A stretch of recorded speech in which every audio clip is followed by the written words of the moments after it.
In January of 2026, Schuyler Oppenheimer, better known as SK from Cambridge, Massachusetts, pled guilty to some extremely serious charges in Boston's federal courthouse. This story was high profile and received serious amounts of media coverage because of its connection to the prolific case Operation Street Sweeper.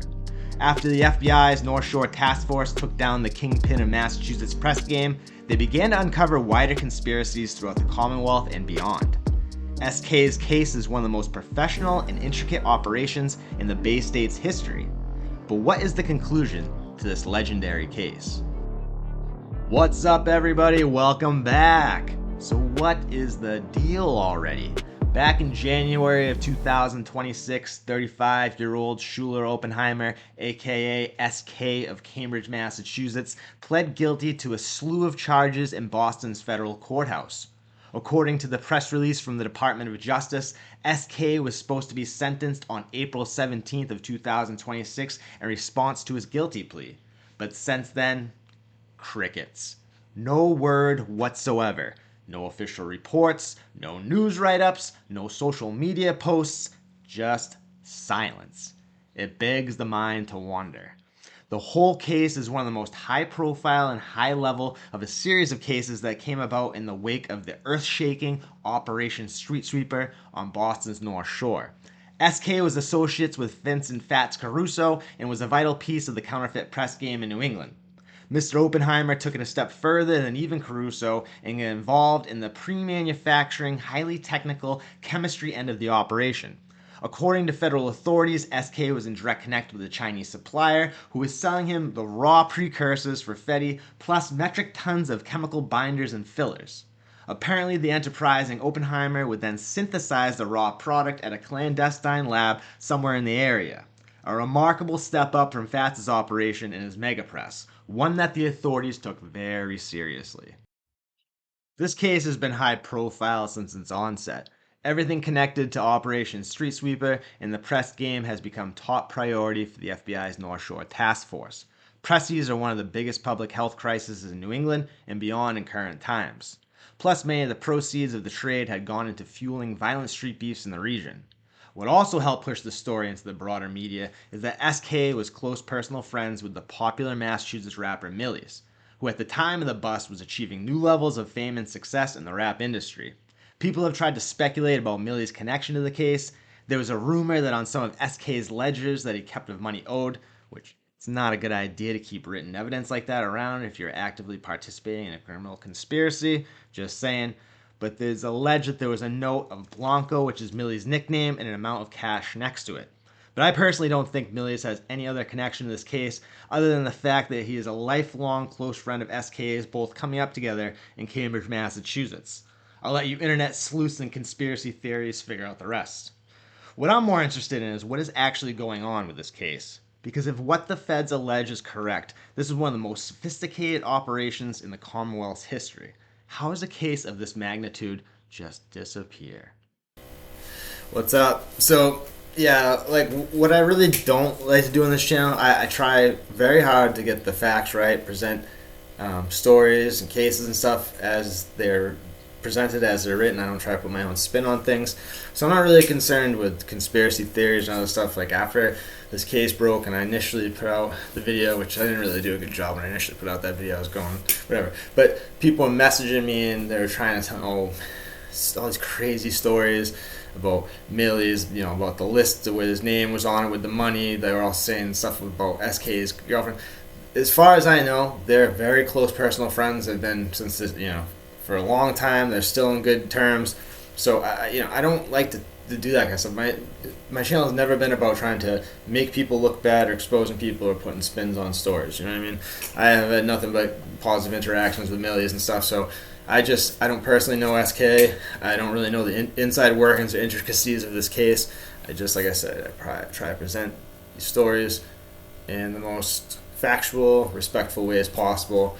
And, it really has nothing to do with me personally. I'm just telling the stories and people like to hear me tell them. That's simply why I do this. On July 7, 2024, the FBI, along with the DEA, Homeland Security, Customs, ATF, the state police, and local Cambridge police raided a residence on Parker Street in Cambridge, Massachusetts. There they found over 500 grams of Walter White, various weapons, money, ledgers, and recipes for different presses. The feds had been following SK for quite some time. Oppenheimer was not a stranger to the authorities. He had a lengthy record and had been incarcerated before. Apparently, SK was just a very intelligent man who chose to use his high IQ to commit more complicated and intricate criminal conspiracies than work in a legitimate industry. It seems as his criminal career progressed, he looked to elevate his game to a different level. The FBI task force alleges that Mr. Oppenheimer was not only skilled at the manufacturing of counterfeit presses like our man Fats from Lynn, but he also, as the feds quote, was technically skilled in the chemical process to synthesize fetty. Well, they didn't say fetty, that's my words. Now that's certainly a step up from your average street dealer. I don't know too many guys in the game that can chemically synthesize anything. Apparently, SK would synthesize said product at a clandestine lab that the feds never located. The task force also says that since 2019, SK obtained more than 200 kilograms of filler, powder, and binders that equated to millions and millions of presses on the streets. Investigators say that SK was buying these fillers and precursors directly from a Chinese supplier whom Oppenheimer was personally in contact with. Now, to me, a guy who covers a lot of this stuff and has been doing so for the last few years, I would think it would be very important for the federal government to send a strong message with this case. This is a very dangerous precedent. If what the feds allege is true, SK was cutting out many of the middlemen, and to a smaller degree was doing what the Mexican cartels have been doing for years now, making connections with Chinese suppliers, buying the raw precursors, and synthesizing the product themselves, then manufacturing millions of dangerous presses and flooding the streets of American communities with them. I mean, they made an example out of Fats, giving him a 20-year sentence in the federal prison system with no violent crimes attached to his case.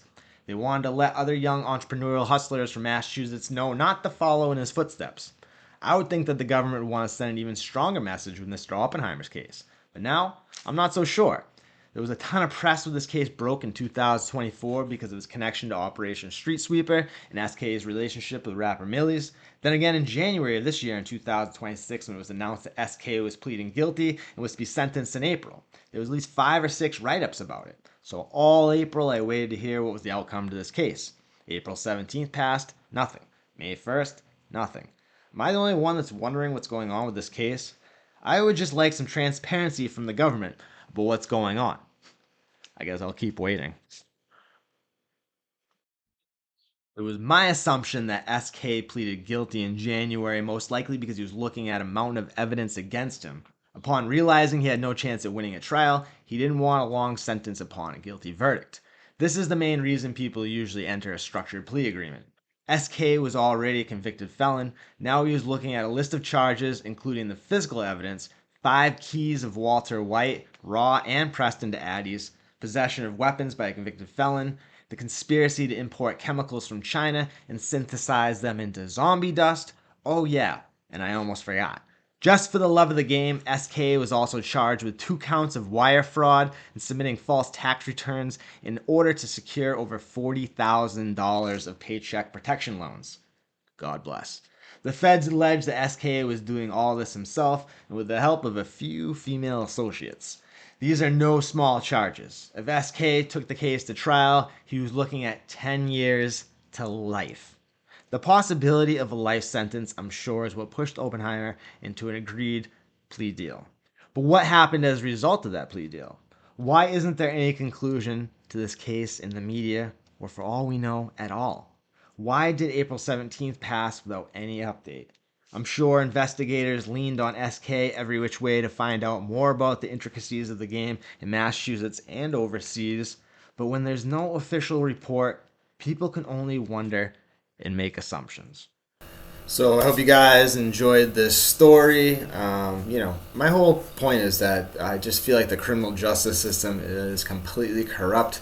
There is no justice in it. There's like 2 levels of justice, and it's just why I keep buying into the charade. Like, the federal government should be transparent and should let the public know what's going on. There was a lot of press coverage about this case initially, and when he pled guilty, they're talking about the sentencing in April, and then there's nothing. Why is that? Why is the federal government just allowed to continually do whatever they want, and we continue to have to pay taxes and obey the laws? And it's a completely corrupt criminal justice system. That's my point. I have nothing against SK. I'm not on some sort of crusade. I'm not trying to influence his, sentencing or case whatsoever.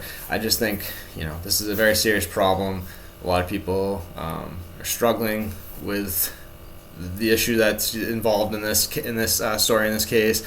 I've lost a lot of personal friends because of this. You know what I mean? So I just think whatever has to be done to curb the problem, get it done. I'm not looking to expose people, or I don't really even care what's the deal with SK behind the closed doors and stuff like that.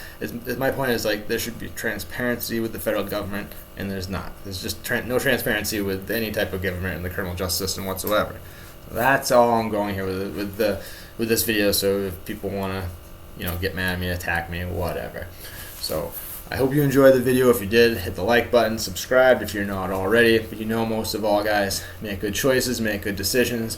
If you're struggling with a problem right now that has to do with what we're talking about in this video, look for community resources. There's help all over the Commonwealth. If you're in the North Shore area or Cape Ann, go to the Community Impact Unit in Center Street in Gloucester. They'll get you a bed that day and get you into a program. Always, guys, take good care of yourselves, your friends, your family. Try to have a good day, guys. I'll be back soon with another video. God bless.